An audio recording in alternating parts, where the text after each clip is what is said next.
Good evening, me friends, and welcome back to The Cup, brought to you by Cup of Hemlock Theatre. I am your host tonight and co-artistic producer, Mackenzie, and I'm joined by my fellow co-artistic producer and man from the seaside. It is the wonderful Ryan Borochovitz. Hello, Ryan. I'm not doing an accent. Hi, Mac. How are you? Come on, man. No, I will leave it to the professionals. Aye. But yes, I'm doing all right. How are you? I'm doing okay. I can't really complain, you know. Yes.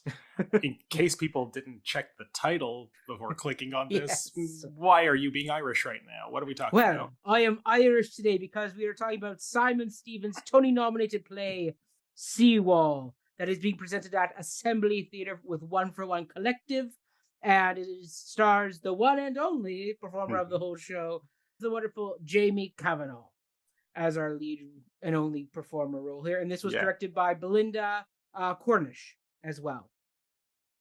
So there's that. Ryan, what is in your cup today? I just got home from Stratford, actually. Today we're filming this the day after we saw the show, so bit of a rush scramble, so I just got the cup and filled it with water. That's what I'm drinking tonight, which, the sea, swimming is a motif here. I don't know. It is a motif. It is a motif. So that works great. It works great. How about you? What's in your cup? I have my usual tonight, my tangerine grapefruit Crystal Light.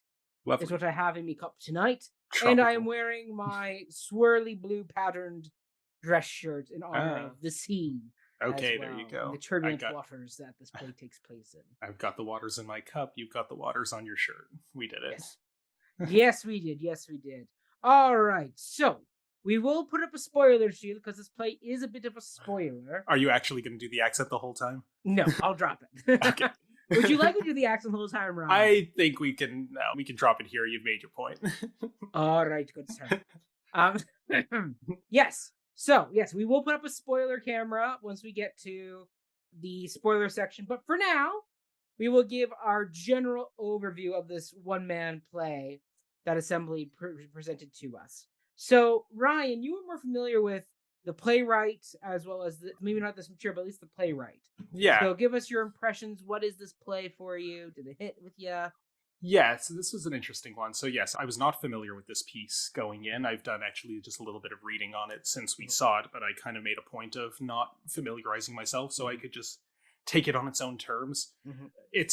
So Simon Stevens is, a very prominent British playwright, very successful these days. I feel like he's written a lot of weird experimental things, but I think the thing that most people these days probably know him for is his adaptation of Curious Incident of the Dog in the Nighttime, the novel by Mark Haddon. I have mixed feelings about that novel, and those same mixed feelings extended to the play version. So when we get to the pro shot of it, Ryan, we'll definitely have you on. Yeah, well, if you want to hear my mixed feelings. Yes. But we're not reviewing that right now. But, no, we're not. But yeah, he's very prominent, successful contemporary playwright. And yeah, this is a solo show that he wrote actually a number of years ago. And he wrote it specifically for the actor Andrew Scott, who a lot of people know from Sherlock. He plays Moriarty. He's in Fleabag. He's done a whole bunch of stuff. He was in Spectre with Bond. Okay. Oh, there you go. Was he? I didn't see that one. He was K or L. He was like one of the guys who turns out to be, spoiler alert, the bad guy. Wow, we're already spoiling unrelated content. Unfortunately, I think he's played a villain so many times now that the minute you see him, you're automatically like, I don't trust you, sir.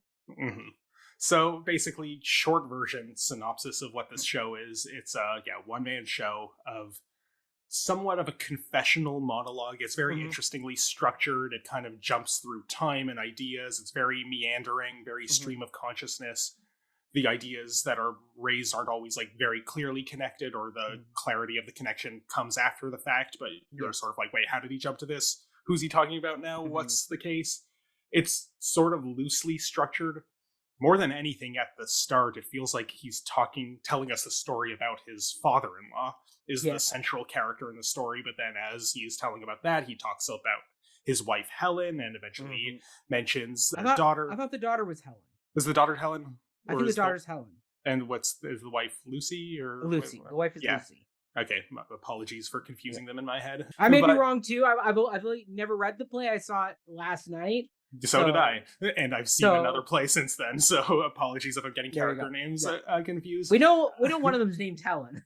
Yeah, let's just say the daughter, the wife, and the father-in-law for now, and they're all Helen.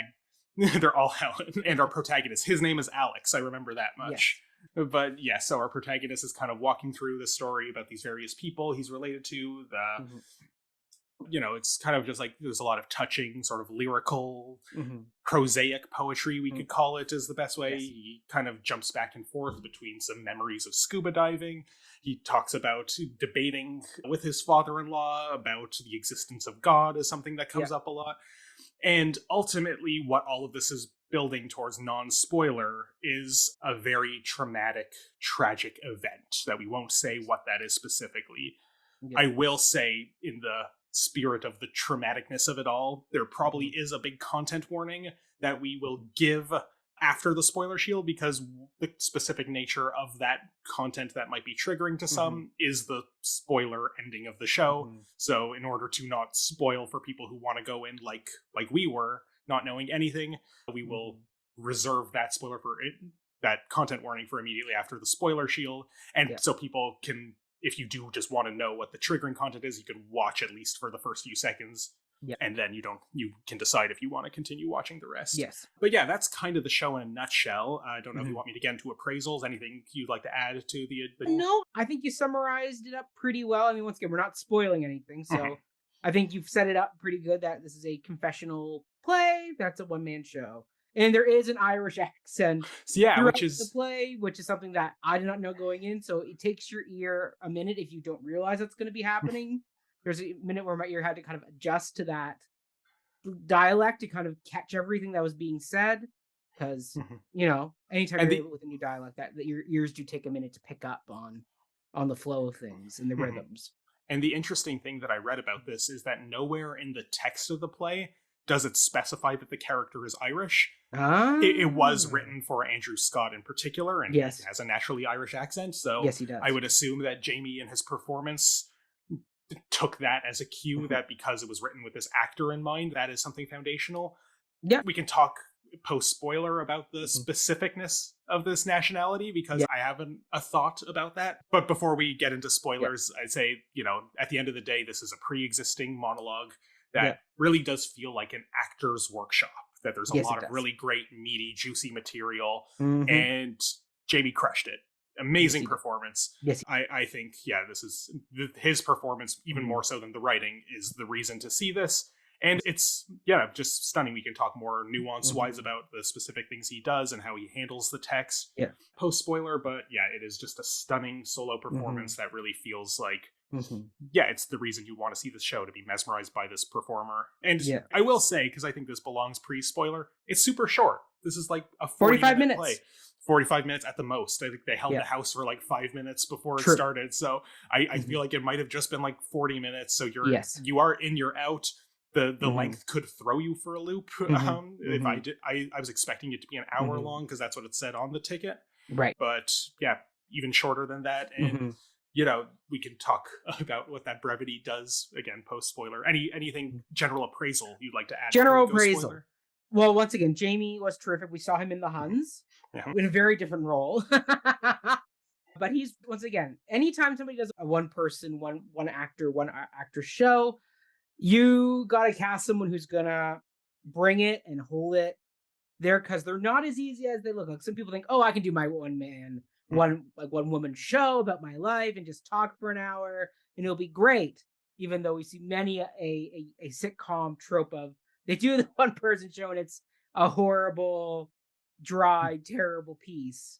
And most of the time, I think a lot of one person shows that aren't developed like this, or don't have a good playwright behind them, can become very self-indulgent. And as Ron, I think you said in the past, therapy theater, where it's like they just want to talk at you for the sake of talking at you. And to be clear, I'll say, I've mentioned in the past, in the context I brought that up, that I don't actually have a problem with that. I actually think people are too guns a-blazing against, this is just therapy, do it in a therapist's office. Like, I think there is something therapeutic about making art that I encourage people to do. So I'm not anti autobiographical solo theater, far from it, actually. But yes, I do think the strength of a piece like this is that we have a pre-existing, well-written, well-dramaturged script that is just a vehicle for this actor to show us what he can do. Yes, Sorry, continue. exactly. Just exactly. wanted to get that on the record. Yeah, I'll say that. Like, Jamie and Belinda worked really well together, working the text and the paces and the rhythm to really kind of keep the energy up. I guess we can talk a little bit about it now. One thing that I would say I would have liked a bit. So as you can see behind me from the picture, it is a black set with just almost house lighting the whole time. There's no lighting. The house lights never dimmed at any point. The house lights never dim. He comes right in, starts it. And it's something that we talked about when Michael was on, for Michael Roth, about the power of music and sound in a show. Because like in film, we don't think about the power that sound and music can have, where like it can build in natural pauses of reflection and time without it feeling like dead air. And something here I would have liked is if they could have incorporated some soundscape, some musical underscores in some moments, just to give Jamie some more time to breathe and let this piece expand a bit more. Because it felt like he was just always talking, because you couldn't give dead space, because then you're just sitting going, did you forget a line? Did something drop? Like, what's going on? He started doing the kettle at the beginning, but they never really went back to the kettle again. Yeah, he never even poured his tea.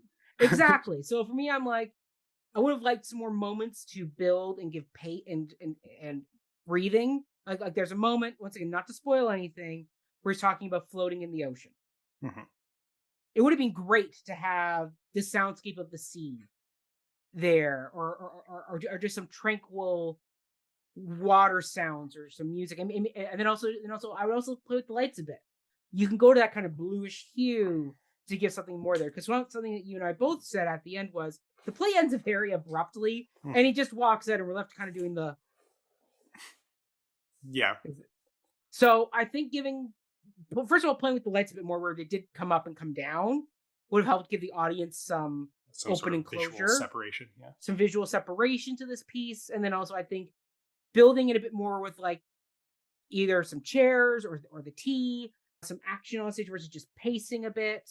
And then also just like some sound and lighting skip, I think would have helped just give Jamie more resources so he could take more time and let certain moments sink. Because he was killing it by just going. But when you're always going and not actually giving the character really good, strong moments to breathe and to reflect. I mean, we'll get into the big tragic moment of this incident, but I would have loved a moment there. Something there to give him a moment to breathe that didn't feel like dead air. Right. Because it was just so still, so silent that I could hear pedestrians and the sirens going outside. There also was some laptop tech dinging there. Not sure what was going on there. But like just something more just to give this a little bit less, like, because this almost felt like a DT, devised theater, kind of indie workshop piece where they don't have lights, they don't have sound, they're just the actor working the text, which it can be great. But we've also seen at Assembly Theater, they do some really beautiful lights and sets and soundscapes. So I would have loved them to use a few more of those resources there just to give Jamie some extra support. Not that he needed the extra support, but just to help round and smooth out the production a bit more. You know what I mean, Ryan? Or am I know what you mean. Into the night? I know what you mean. I'll disagree kind of slightly with some of this, partly because, one, I think you're not giving enough credit to there were deliberate pauses baked into it. It's not like he was just rapid firing the text. More. Yeah. So, but yeah, whether your mileage will vary how much you think like more is necessary, but I do think, if he was just like, rapid firing through it, I could agree with this critique a little more, but I think there was enough deliberate, clear pauses. I don't think he seemed like he was afraid to let just the crickets chirp or the phone or laptop ding in the back, whatever that was. But yeah, like it's, I don't know. I guess the counterpoint I'll also make is I think what they're going for wasn't just like we have no budget, therefore we won't facilitate the sounds. I think there is like something deliberate in the artistry of this, that it is like a just raw, Peter Yeah. Brook walk through an empty space, someone walking, someone watching. Yeah. That's all you need.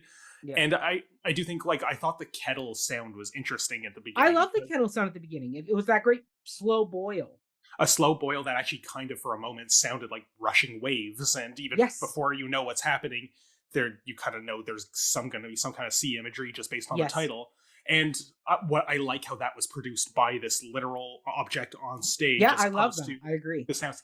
So whether or not we have more moments like that, I feel like it could get a little hokey to overplay those types of, like, generated, like, in the space sounds. And I also feel like maybe having too many, or if they did make the decision to have like a soundscape or a score of some kind, to me, I think that would take away from what I see as a very deliberate gesture towards rawness, that this is unvarnished, unrefined, and it is just me talking to you, making direct eye contact a lot of the time. Oh, yeah.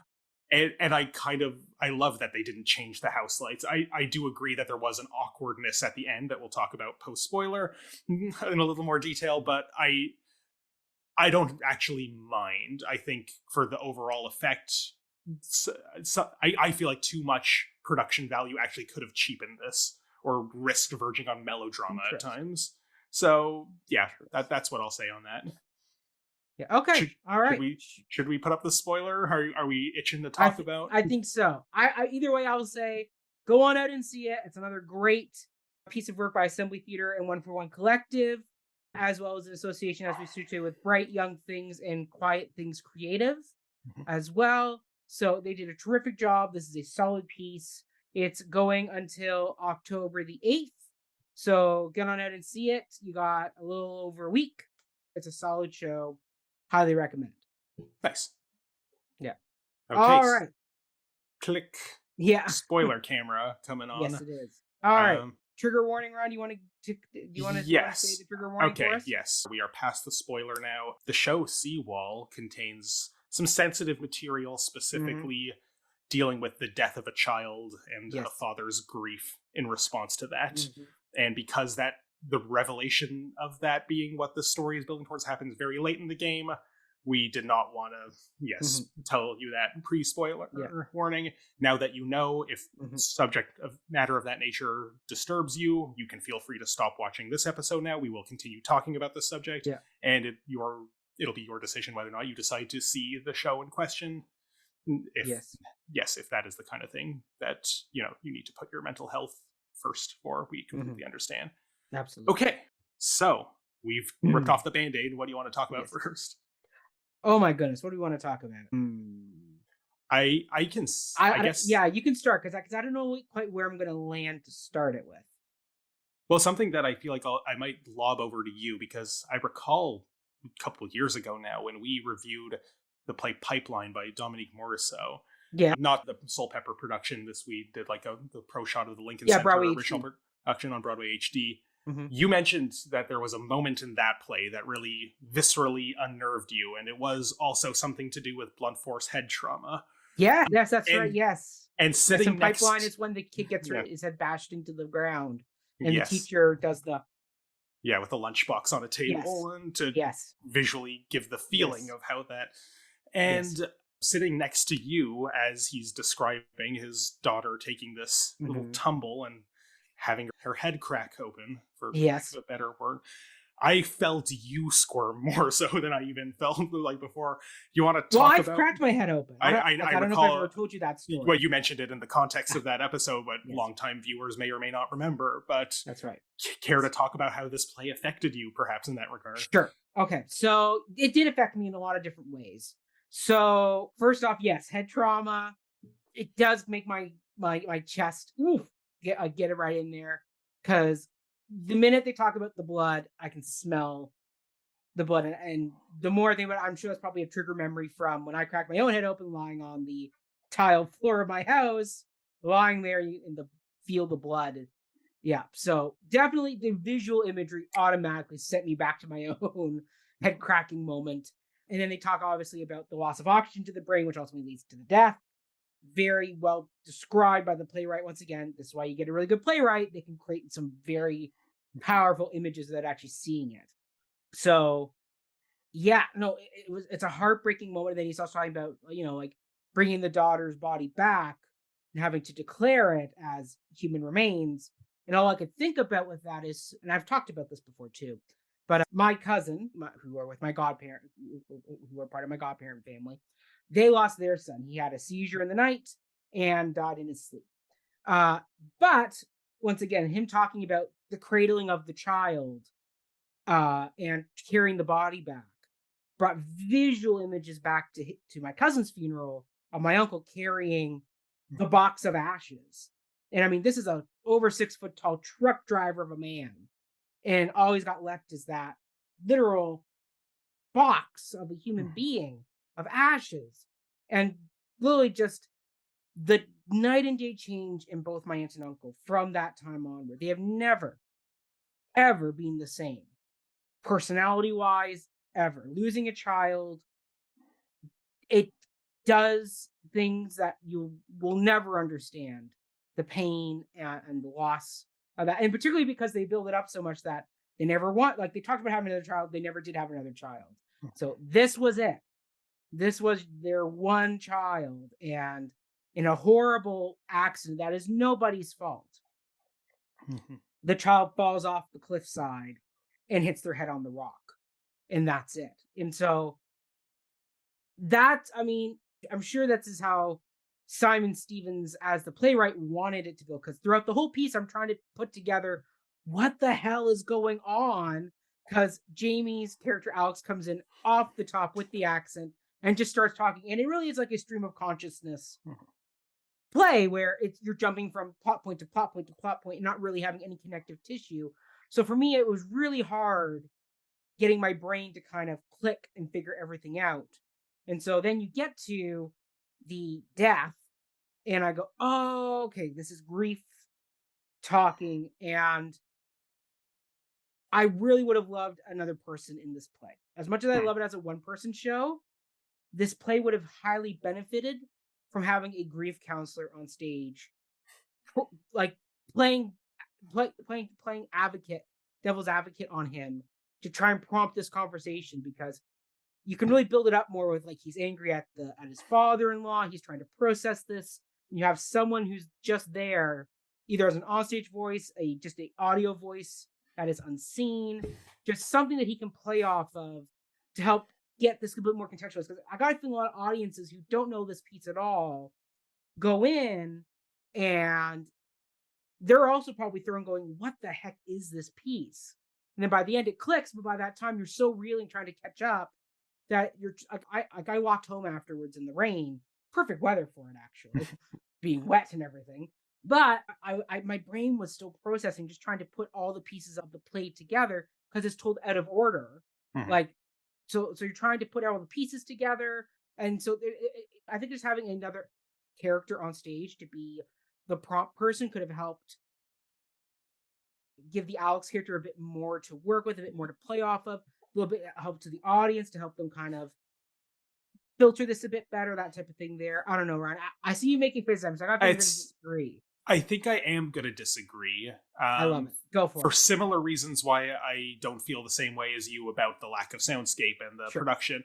Yeah. Is I think while that might have made for a different and even maybe more dynamic experience of this play, I think it would cheapen it. And I don't something that's interesting. So the character, I don't know if we mentioned this already, but why we chose our spoiler image to be a camera is because he's a photographer, Alex. Yeah. And like some of, you can't really see it in the image that's behind you for those watching on YouTube. Yeah. There's like photography equipment scattered around. And at one point he does pack up a piece of photography equipment. Yeah. And he talks about photography and the philosophy of photography a lot. Which is really cool. Over the course of this monologue. Yeah, lots of great stuff there. And something that we both noticed as we entered the auditorium is that there's a little camera on a tripod, or what looks like a kind of setup there. And, I just assumed that, they're probably doing an archival video of this show tonight. Small audience tonight. They could film it with no problem. Yeah, very small, very intimate audience.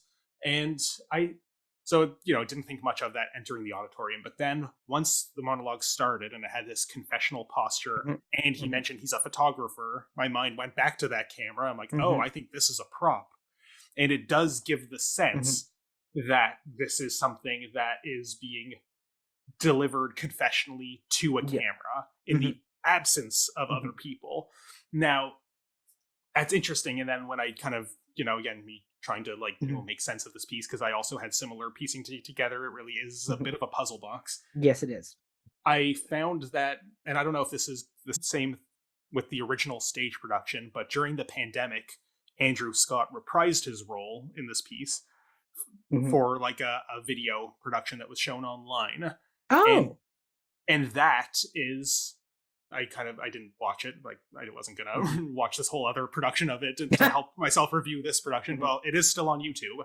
So if people could watch the whole thing, it might, if you're watching this on YouTube, it might even be showing up in the recommended videos. We may recommend it in the links if Ryan can find me the link. And if anybody wants to pause this and watch a different production of this play, then sure. But we encourage you to see the one at Assembly, though. Jamie's great. Yes, please. Yeah, but okay. But the way, just taking a glance at that one, the way it's kind of framed is he's in this photography studio space. Yes. Looks kind of garage-like, similar to the way that the Assembly stage has been set up here.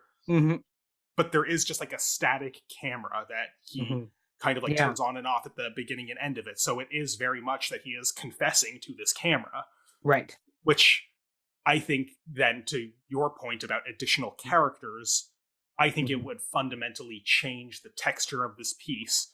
For sure. Yeah. And I'm not saying the dynamic of how you tell the story. So I guess why I don't think that necessarily fits is I think this is a play about solitude, about being alone, not having that. It's after this horrible thing happens, he's broken. We don't even, to my recollection, we don't even really find out necessarily what's become of the other people, his no, wife you don't. And his father-in-law. It's interesting. There's this very interesting thread weaved through the piece about how he starts telling the story in the context of, can I tell you about the cruelest thing I've ever done or said? Right. And the cruelest thing he's ever done or said was that after he finds out that his daughter is dead, and his father-in-law is very, very mildly responsible for it, I'll say, kind of. I don't really want to cast the blame. Distracted grandfather wasn't quite paying attention to her on the beach. But, technically responsible, but who can blame the man? It's certainly not his fault that he said something very cruel to him that we never actually hear what it was. We don't. There's a long pause, a deliberate pause, I will say, and then move on to a different part of the story. Yeah. And I feel like if we had another character here, especially a trained grief counselor, for Pete's sake, who could actually help him work through these thoughts, what is the thing that you said that will help maybe unlock these feelings, give you closure. I think it's funny because I left this piece and I had a one sentence thing that I was going to say as part of this review that, as I've thought about it, as this day has gone on, I kind of feel like the thing that I was going to critique is actually maybe the point. And that's, so what I was going to say is I felt like there was a lack of wholeness to this piece.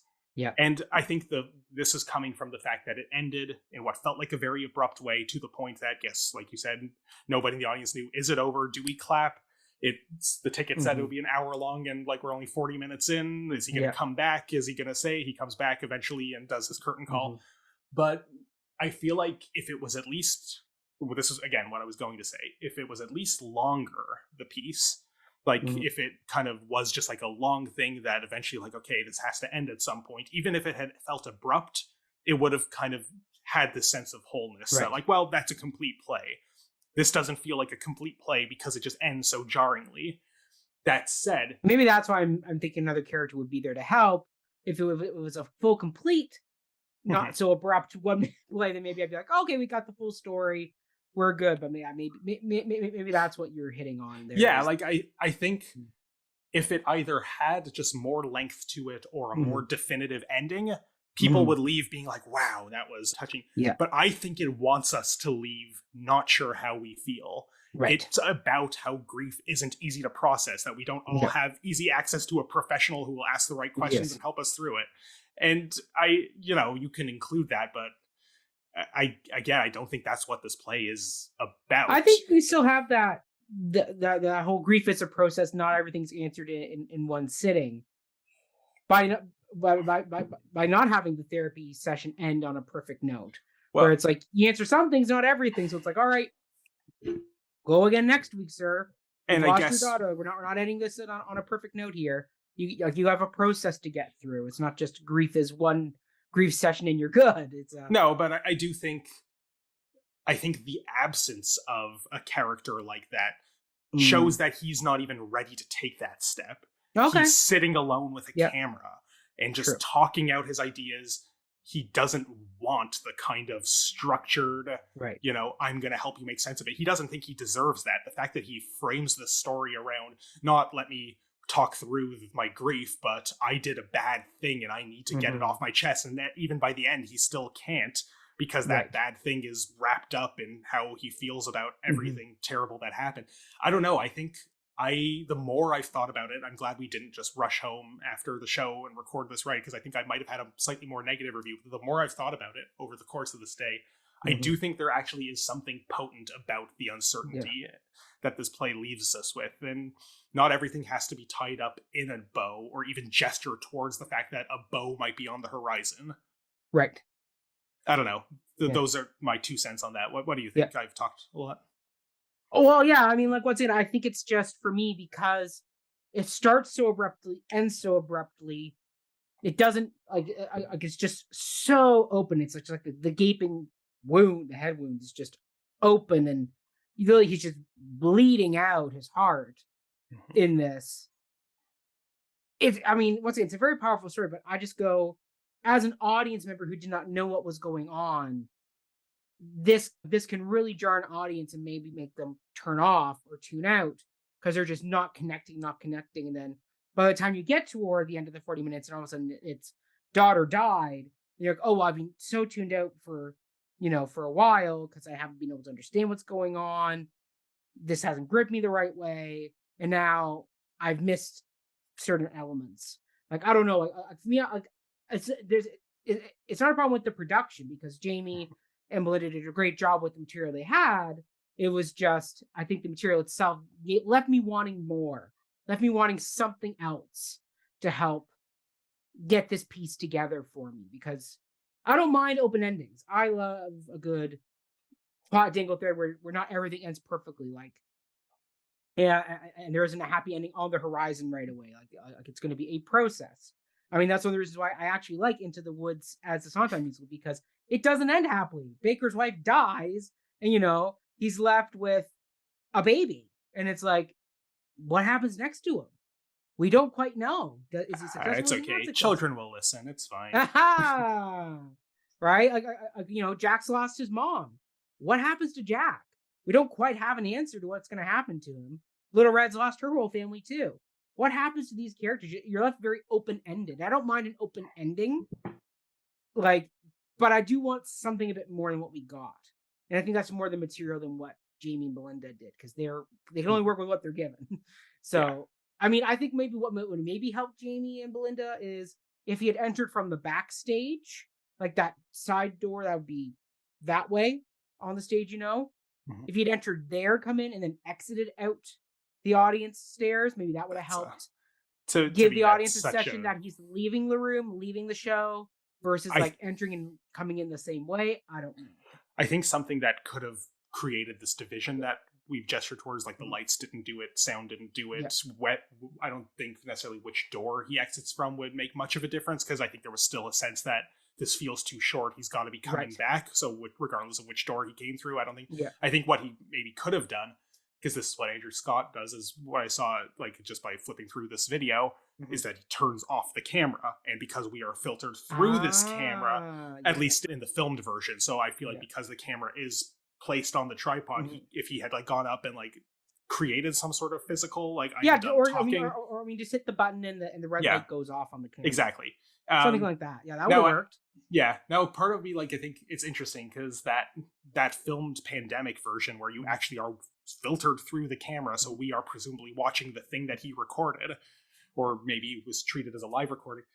It's kind of difficult to replicate that in a live theatrical experience, because he wasn't speaking directly to the camera. And to be clear, Andrew Scott, from what I saw, doesn't speak directly to the camera much too, but because we're filtered through the camera, everything he says is to the camera. But in Jamie's case, he was doing such a gripping job of making eye contact with us that we felt like we were in the room with him. And I thought that made for a dynamic performance, but I do now wonder how that gels with the confessional posture and the idea of this, I like the fact that there's no grief counselor in the room, but if we're in the room with him, do we become his grief counselor? I think that's kind of what's implied. I think it is, and I think maybe directing the as much as I love the eye contact and I felt so like eerie with it, it was eerie sometimes. Yeah, there might have been maybe just not necessarily like it was the wrong choice to make. It's more of a good choice, better choice that maybe directing everything to the camera would have at least filtered the idea of we are unknown bystanders in this room where this man is making a confession more so than we are participants in his confession. Yeah, it's something like that where like he comes in, he turns the camera on, he goes and gets himself a cup of tea, and then he's talking to the camera as he's drinking his tea, almost like kind of like those self-apology videos you see people put on YouTube, or like one of those ones where it's like the signs, or they've written everything out on the sign and cue cards and they don't say anything. Are you thinking of the movie Love Actually? No. No, like there's, I don't know, it's on YouTube where people have done that where it's like, I've gone through this experience, but they do it all on cue cards and they're crying and blah, blah, blah. Okay. Anyway, so I'm watching the wrong kind of YouTube videos, I guess. Yeah, I don't know clearly. You've missed some of those.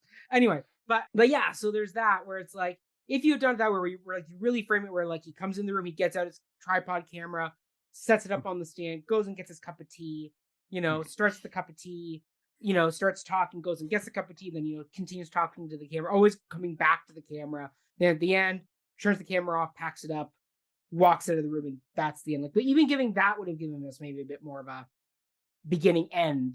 Yeah, I think. And a bit more of that closure feeling versus that. Playing with the device of the camera as the vehicle for confession, I think could have added a sense of like bookending and structure. Yeah. I like that he never actually pours and drinks tea. That bugged me. Well, yes, but it bugged me because I'm like, why are you boiling the camera? They're like, well, what's the point of the action if you're not actually... The point of the action is, we don't always get closure. It's this kind of itch in our mind that, yes, I too, staring at this kettle, like, is he going to pour it? The water's going to get cold on him. He just boiled it. And no, this is a play about incompleteness, the feeling of incompleteness, the lack of closure that sticks in your mind and can't be resolved simply by tilting a kettle. The grief process isn't that simple, and what a good metaphor for it. I don't know. Yes.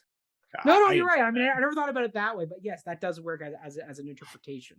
What's it? And we'd love to hear from Belinda if that was her plan with the tea, or if it was just something where it's like we needed some type of action to go on, and we started on tea making, but we kind of left it open to Jamie about how he does the tea every night, and so it's somewhere he does drink, somewhere he doesn't. Depends on his day, whatever.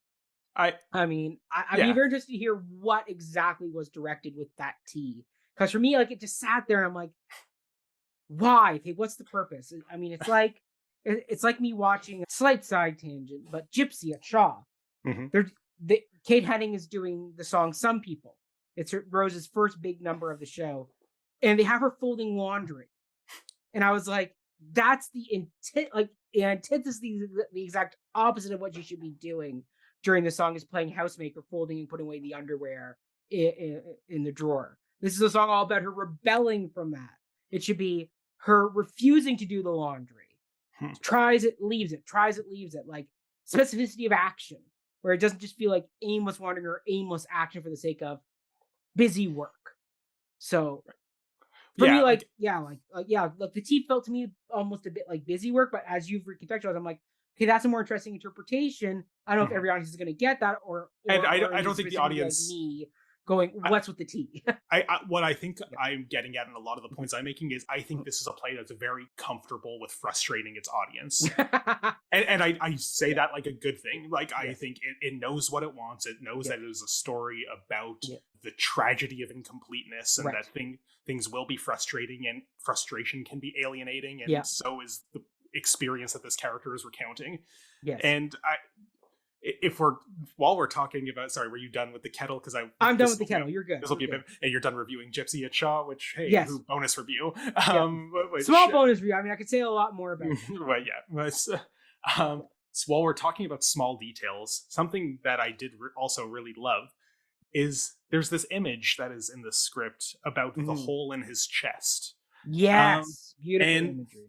And, well, it's funny because I don't know if I've ever mentioned this on the Cup before, but I have a hole in my chest. What? Yeah, you never mentioned that before. Well, it's hard to even see. It's like a dent. It's not a hole.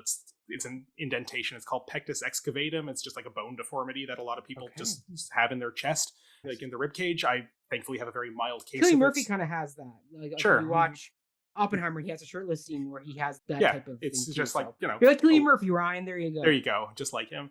Some people have it a lot worse where you need like a brace to actually like, wear a brace to fix it. Oh, like, wow. It's like digs into your lungs. Like I've gotten off pretty easy, but I call it my chest dent and it's just part of who I am. But so when he mentioned this hole in his chest, like, and he says it in an interesting way where he brought it up in like, you've probably noticed this thing. And my first thought, this is going to feel a little silly, but my first thought was there was this phone or something that was dinging backstage. Right.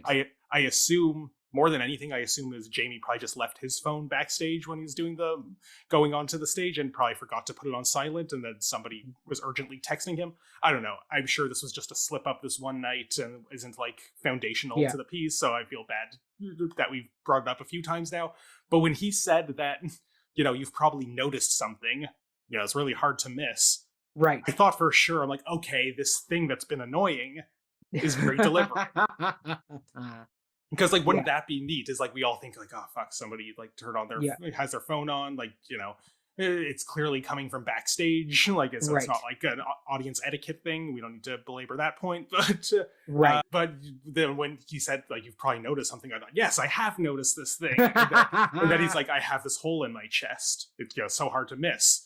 And, and this whole, is kind of a metaphor for the emptiness, the loss, any number of interpretations we can like put on it. But the one thing I really want to compliment here is, and maybe this is a total fluke, but it feels too perfect not to be, his buttons. Right. You can't really see because I'm wearing a dark shirt right now. But yes. The second button was undone. Oh. So the top one, or whatever the highest one was, the one below. You can see that there. And maybe this was just like a slip up when he was buttoning his shirt before the show, but the image of a hole in his chest, which is obviously metaphorical, and as much as he thinks it's very noticeable, it's clearly not something we could see, but something in the costume was actually manifesting this physically on stage. With the actual, there is a hole in his costume, not in order to semiotically communicate a literal hole in the chest, but just like a subtle thing that really does create this image. I don't know if did you notice that or pick up on that? I did not. That's a good catch though. Yeah, and if it was a total fluke, it was just a beautiful gift given to like us and the maybe 10 other people who were there that night. Yes. Because you still have some shows after this. If it was an accident, by all means keep doing it. Let us know. There's a freebie for you. Yeah. Anyway, that was a detail I wanted to make sure we addressed because I thought that was just possibly accidental, possibly deliberate, beautiful either way. Yes, I love that. Mm-hmm. Okay, is there any other topics you want to cover around that we haven't quite touched on yet? I think one, and it's something I alluded to pre-spoiler, the Irish accent. Because I'll be curious what you have to say. Like, I wasn't bothered by it. I recognize that it was just yet another thing that alienates us coming in. Right. Knowing what I read after, that there's nothing in the text that deliberately specifies that this character is Irish, like aside from the fact that an Irish actor originated the role and it was written for him. Yeah. The one line that I think justifies it was, and you probably picked up on this too, but it's a pair of lines actually, that when he's talking about the father-in-law's life, how he served in the British military and was stationed in Northern Ireland. Yes. Or it was in Northern Ireland or the Republic of Ireland, either way. I can't remember which one. Ireland. In Ireland, probably during Troubles and, so right off the bat, we're introduced to Ireland as a concept in there. And then there's one line a little while later, is that when he's talking about, getting to know his father-in-law and that they, hit it off and they liked each other a lot. He's like, he liked me, even despite or even knowing, and then trailed off. And because we've seen Jamie act before, we know he's not from Ireland, probably, even if he maybe has Irish heritage, but knowing that this is something put onto the character in this case signaled to me that, like, okay, this father-in-law probably given his military experience and his Mhm. British nationalism, probably doesn't think too highly of the Irish. No. And yet this is a point that is specifically brought up and almost brought up, much like so many things in this play are almost brought up but not quite spoken. Yeah. And I think I'm saying it's a good thing that we, as the audience, are given the opportunity to fill in the gaps. And that's such a simple one that just the imposition of this accent allows us to unlock. And so many of the unspoken things in this play are just like that we're given enough information from subtle cues that you can probably guess that what some version of the unspoken thing is. Right. That it's, it's the kind of, what's the Hemingway iceberg theory thing, where you write your first draft and then you cut out everything that you possibly can to still make it work. Yes. And let the subtext just do the talking for you. Yeah. Yeah. So I think, to me, Jamie could have done this without the accent. It would have worked. The text does not demand it. No, it does not. I like its inclusion. Partly because, well, one is just flexing his acting skills, that he is able to sustain this difficult accent. And, I'm not Irish myself. I'm not going to be the judge to evaluate how precise it was, or, if I thought it was believable, I'll leave it at that. An Irish spectator might disagree. Maybe you disagree with your possibly Irish heritage. I'm Irish, Scottish, Welsh, and English. I have all the UK in me. Okay, so tell me I'm wrong. Was his accent bad? No, I mean, once again, I'm not a accent connoisseur. I mean, the accent was a solid accent. I mean, as I said in our non-spoiler area, the only thing for me that concerned me about the accent was that the play starts so abruptly, and he comes in right in with that accent, and there's no setup. He just starts talking in his accent, and the ear, as we said, takes a minute to lock in and catch everything that's being said and going on. That was my only concern is with the accent. Is I liked it. My ear was able to catch up on it like maybe 5 minutes in. I was able to kind of get it. But people who maybe are harder of hearing, that type of thing there, this may once again create another barrier in an already kind of puzzle box of a play that's not perfectly like setting you up for full understanding in the moment. It could be slightly distracting to them. I liked it. I enjoyed it. I think it gave, once again, his character some dimension, as you said, the history. I was like, okay, maybe he fought against the IRA, did something there, or served in the war with an Irish battalion, didn't have a good time with them, Yeah, and then doesn't hold it against his new son-in-law, which tells us something about the father-in-law, that even despite this conflict, and then knowing that he has reason to hate or be suspicious of Alex, the father-in-law, it kind of adds depth to the cruelest thing that was said to him. Correct. Well, once again, Alex is such a different world from his dad. I mean, they talk about how, they like the dad, this father-in-law, has the family or the house in the south of France. Yeah. So, right away that's setting up a economic difference between them, and then you also have the heritage background of an Irish marrying like an English woman, or English or Welsh, whatever it is, part of the UK. Presumably English, yeah. I presume English, but marries an English person. They talk about how she was embarrassed to tell him about the family house in France. But as we see, the dad takes some scuba diving and really does bring him into the family, and that is something that is not always easy to come by. So it does really set up the tragedy of the whole downfall of the situation of the dad's father-in-law's reading gets distracted, and ultimately the child dies, and then we don't know what is said, but I've always read it as he says something along the lines of, "This is your fault." Yeah, and that's what I'm saying, that everything that's left unspoken, even if we don't have the exact answer of what was said, we can surmise enough that it doesn't need to be said. They've stripped away all the details and just laid bare this thing that feels like a puzzle, but actually is rewarding to think through. Puzzles are fun. I love jigsaw puzzles. I do too. Yeah.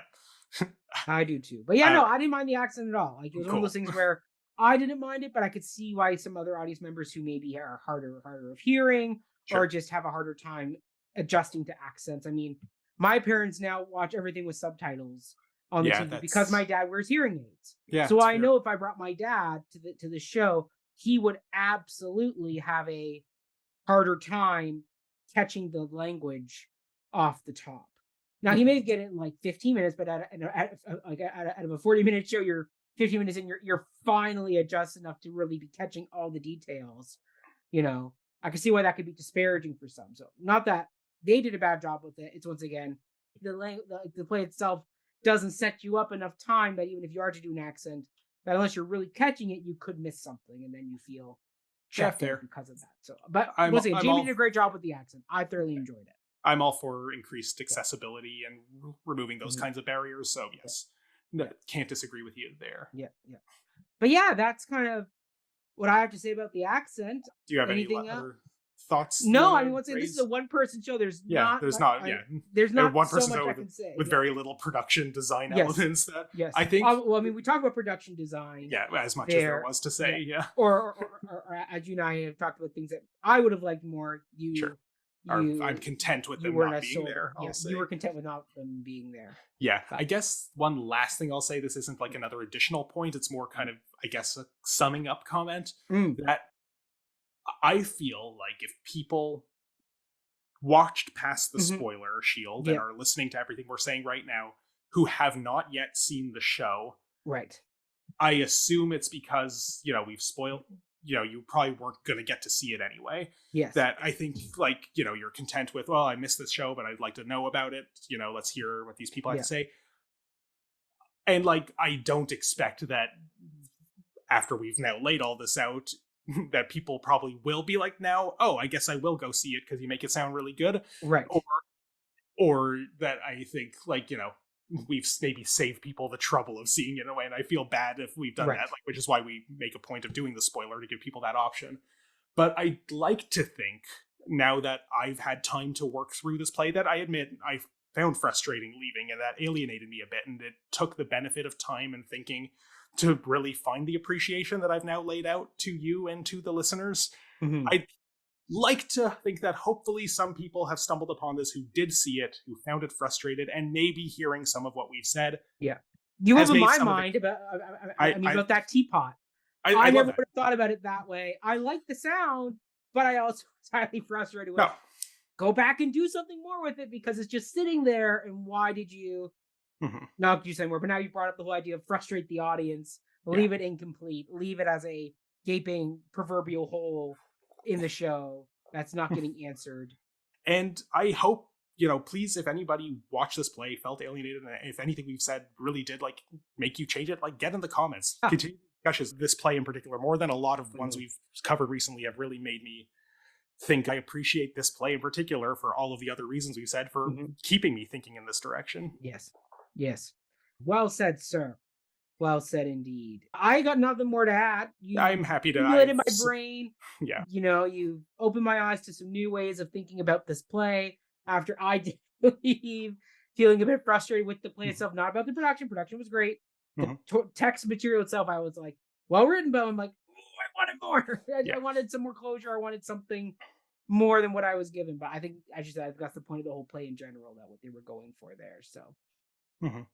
I feel what they wanted me to feel. So, and even if you've made it all the way to this end and you feel like everything's been spoiled, if the show's still running when you're watching this, go see it. Don't just watch the Andrew Scott online one. Watch that later if you also want. But this is a limited opportunity. Or if you missed that production entirely and you're coming to it after the fact, go check out the Andrew Scott, because at least then you can get a better understanding of what this piece is. Indeed. And let us know if you feel frustrated with it too. We want to know. Yeah. Consume all the art, I guess, is the thesis of all of this. Just consume as much art and theater and performance as possible. Yes. Agreed. All right, Ryan. Where can people find and follow you? No point following me personally, unless you're mad about something I said here, in which case, I guess, don't send that to the Cup. Send it to me. I'm easy to find on social media if you insist on being mad at me. But you could, all my theater thoughts tend to live on Cup of Hemlock Theatre. We're at COH Theater on all the socials. We're Cup of Hemlock Theatre on YouTube. Cup of Hemlock Theatre podcast in the podcast places. You're probably watching this on one of those or listening on one of those already, so you know what you're doing. Yes. How about you? Yes. You can follow me at Mackenzie Horner on all social media platforms. You can follow my musical antics over at Before the Downbeat, a musical podcast. Ryan and I had a mini series that will be coming out in the next few weeks, probably, most likely, if not in the very near future. So, where we talked all about the TV musical series Gallivant. So if you liked Ryan and I doing Nicholas Nickleby, tune on in, see us talk all about a musical TV show that was not given the time it deserved. Or if you didn't watch the Nicholas Nickleby 9-hour series, but you like us talking about this, maybe you want to hear us talk about Gallivant too. Yes. Don't make or Nicholas Nickleby. The playlist is in here. Yeah, too. Watch Nicholas Nickleby. Maybe it's in the corner right now. Yes. Yes. But yeah, so there's that, and then follow me at Mackenzie on all social media platforms. We've got lots of other great content coming your way. We got some spooky Halloween content. Ooh. We got, Ron, I think we're safe to announce that we'll be doing a Stratford Festival roundup at some point in the near future. Yeah, we certainly intend to. Yep. We intend to, because I've seen 6 shows. I know, Ryan, you and Jill have combined seen quite a few shows together as well. So we've all had a chance to take in the new season at Stratford. So we are going to be doing kind of another kind of fringe roundup, but it'll be a Stratford roundup instead. There we go. All right, everybody. Thank you so much for tuning in. And we will see you all in the next episode. Have a great day, everybody. Cheers. Good evening and good night.